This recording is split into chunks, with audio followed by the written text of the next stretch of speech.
아, 여기 이제 아까 녹음을 하다가 이게 갑자기 녹화를 하다가 이게 캠코더가 버그가 일어나가지고 그 수행평가 좀 설명하다가 갑자기 끊어졌어요, 이게요. 그래가지고 지금 다시 수행평가 부분에서 다시 할게요. 네. 자, 그 수행평가는 이제 어디냐면 341페이지 제가 이제 수행평가 방법 해가지고 설명하다가 이게 도중에 끊어졌는데 일단 수행평가 부분은 이제 좀 더 이제 하고 할게요. 자, 몇 페이지 이제 넘어가시냐면 341페이지 이렇게 이제 좀 볼게요. 자, 그 수행평가 방법에서 이제 정통적인 평가 도구 외에 이제 다양한 평가 도구가 역사학습에서 이용하고 있고, 이게 이제 수행평가와 관련돼 있는데, 수행평가의 도구로서 서술형과 논술형 같은 주관시험, 구술시험, 면접, 관찰, 토론, 실기시험, 보고서, 프로젝트, 포트폴리오 같은 것들이 될 수 있다. 그래서 서술형이나 논술형 같은 주관식 시험은 원래 지필평가 유형에 포함되는 것이지만 근래 또 수행평가 도구로 사용된다. 그래서 서술형, 논술형도 지필평가이면서 수행평가 도구로 또 사용된다. 이런 것들 이제 좀 기억을 해두시면 돼요. 자, 그래서 이제 여러 가지 수행평가 이제 내용들이 있거든요. 그래서 이거는 다 건너뛰고요. 그래서 이제 기출에 나왔던 것만 좀 볼게요. 342페이지에. 자, 342페이지 포트폴리오 부분인데, 이 포트폴리오는 평가책에 예전에 기출문제에 나왔죠. 간단히 설명됐어요. 그래서 이 포트폴리오는 학생들이 학습하는 과정에서 만들거나 수집한 자료를 지속적으로 체계적으로 모아놓은 작품집이라 할 수 있다. 포트폴리오는 짧게는 한 단원, 길게는 한 학기나 한 학년에 거쳐서 계속된 것으로 개별 학생이 이제 학습과제나 학습 활동을 수행하는 과정을 살펴볼 수도 있고요. 그 다음에 그 수준과 질에 대한 정보도 얻을 수 있다. 근래 이제 포트폴리오는 지속적이고 누적적이며 종합적인 평가 도구로서 많이 활용되고 있다. 그런데 이러한 새로운 평가 도구로서 역시 평가 도구의 기본 요건을 갖춰야 타당성과 신뢰성을 인정할 수 있다 해서 간단하게 포트폴리오에 대해서 이제 언급을 하고 있어요. 대표적인 이제 포트폴리오가 이제 그 학습지 같은 거 있죠? 이런 것도 일종의 포트폴리오인데, 이런 것들은 이제 자세한 내용은 평가책 부분에 있으니까 평가책 관련 부분들을 이제 봐두시고요. 그 다음에 이제 쭉 넘어가서요. 이제, 뭘 보냐면, 뒷장 넘어가 343페이지. 자, 343페이지 보면 이제 그 역사학습의 수행평가의 세 가지 유형이 있어요. 요 부분은 좀 기초에 나왔으니까 좀 기억을 해두세요. 그래서 첫째, 둘째, 셋째 해갖고 첫 번째로는 제작물 형태, 두 번째는 역사적 글쓰기, 세 번째로는 그 다음에 이제 어떤 자신의 몸을 통해서 행동을 통해 나타나는 이런 세 가지 유형이 있는데 그 중에 역사적 글쓰기에서 평가 기준 써가고 예전에 글쓰기 방법 평가 기준 쓰라고 시험 문제 한 두 문제 나왔죠? 예, 그래서 그거 중심을 좀 외워두시고요.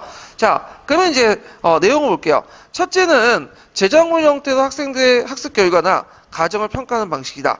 그래서 제작물 과제를 부과할 경우에는 학습 결과에 대한 평가가 되고 수업 시간에 직접 작성되는 경우가 학습 과정에 대한 평가다.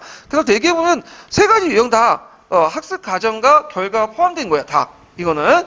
자, 그래서 그 제작물 형태의 학습 평가 방식에 대해서 이제 쭉 해서 종류가 나오는데, 역사지도 그리기, 역사연표 만들기, 역사신문 만들기, 선사시대 도구의 모형 만들기, 도자기 빚기, 유적자 유물 스케치, 그 다음에 탁폰 뜨기, 만화 그리기 등등 이런 것들 있죠.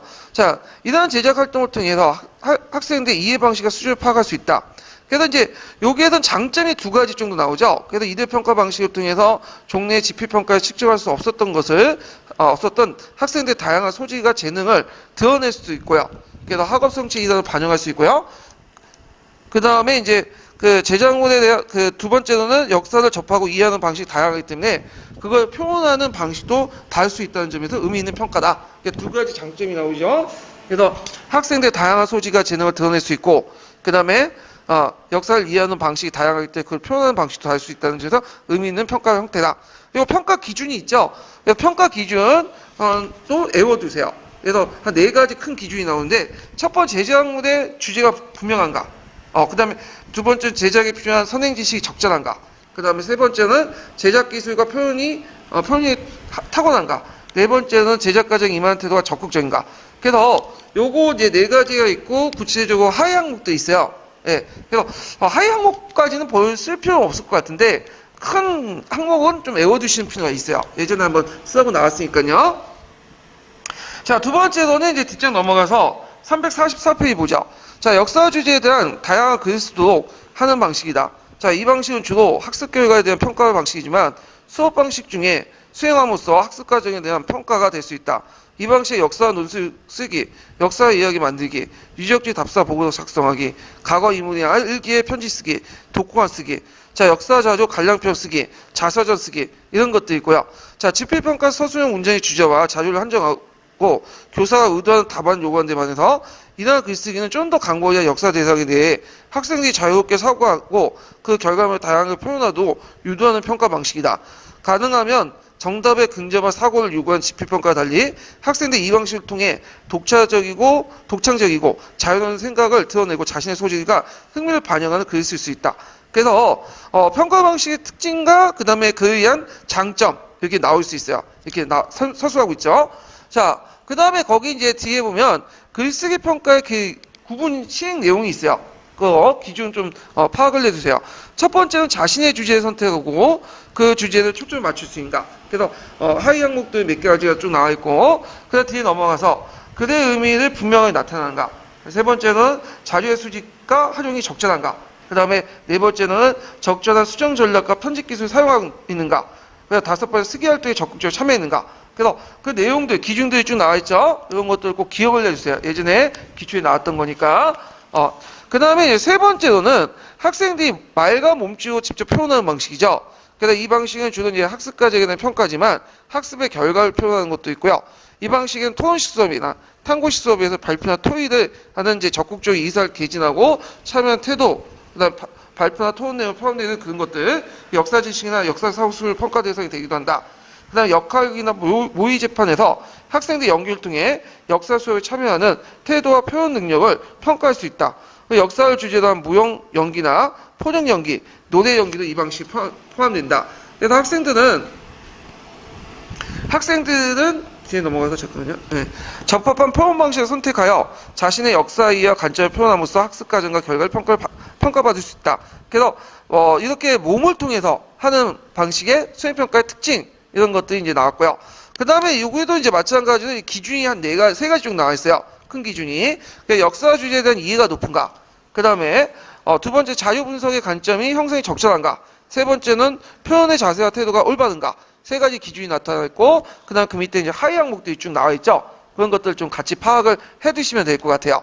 자, 그 다음에 뒤에는 이제 수행평가 연구성과 뭐 관련돼서 이제 예문이 있는데 그냥 넘어가시면 되고요. 자, 쭉쭉 넘어가시고. 자, 그러면 이제 수행평가 유의점을 볼게요. 그 352페이지. 자, 수행평가의 이제 유의점을 관련되었고 예전에 2000년 초반에 그러니까 수행평가 막 도입할 직전에 한번 예전에 물어본 적이 있어요. 예, 역사과뿐만 아니라 사회과 전반에 관련된 문제에서 물어봤는데 뭐 나올 가능성은 별로 없어 보이지만 예전에 한번 언급됐기 때문에 기출해서 한번 이제 훑고 넘어갈게요. 자, 수행평가는 수업 과정 자체 평가의 대상으로 삼고 있으며 학생의 사고활동을 촉진하는 데는 점에서 의미가 있다.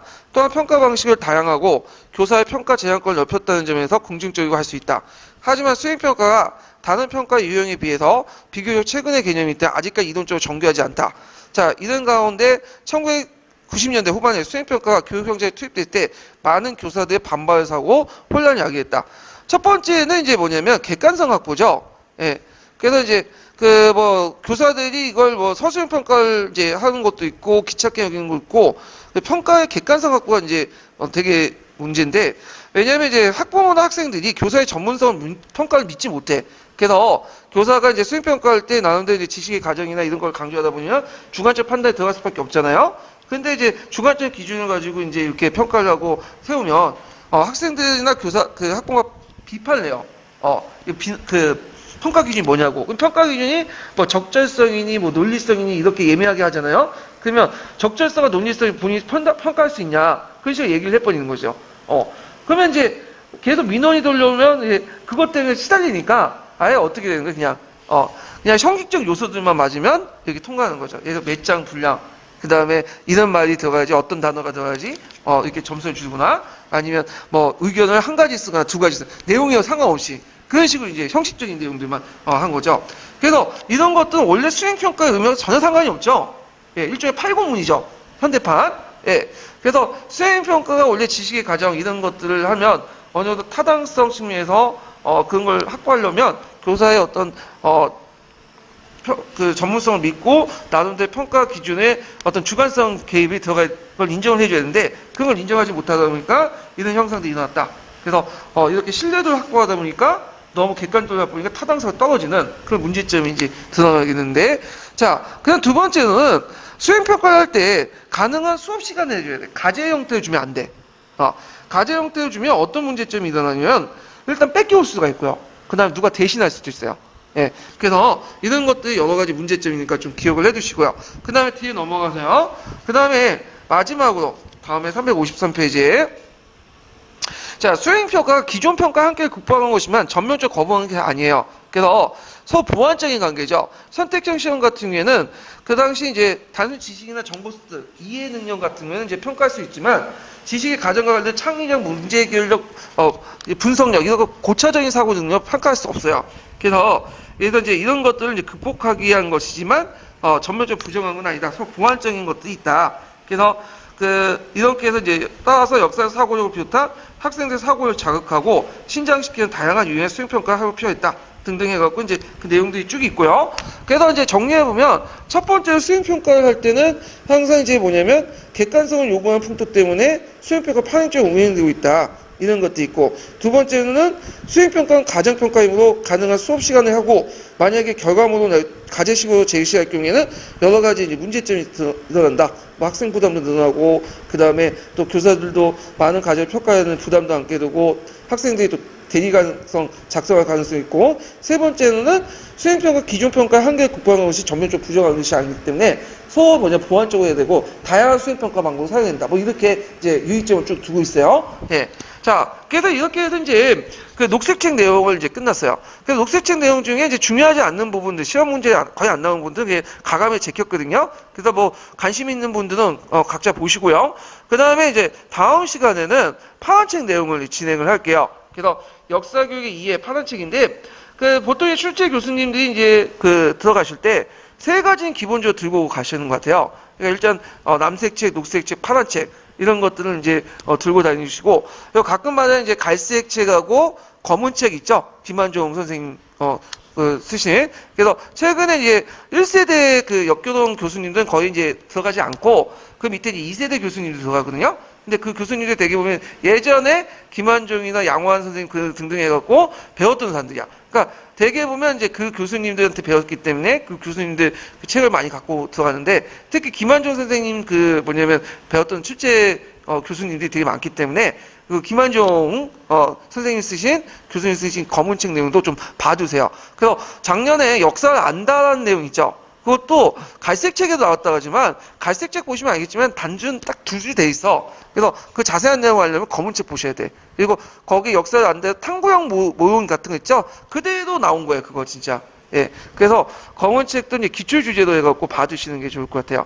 그래서 파란 책 같은 경우에는 이제 제가 9월 초까지는 끝마칠 것 같은데 그 갈색 책하고 검은 책 부분은 못 볼 것 같아요. 제 생각에는. 예, 그래서 이 부분은 나중에 이제 제가 시간 되면 이제 해드릴 텐데, 시간 안 되면 그냥 기출 주제로 해갖고 공부를 해주시는 것도 괜찮을 것 같아요. 예. 자, 오늘 수고하셨고요. 다음 시간에 뵙겠습니다.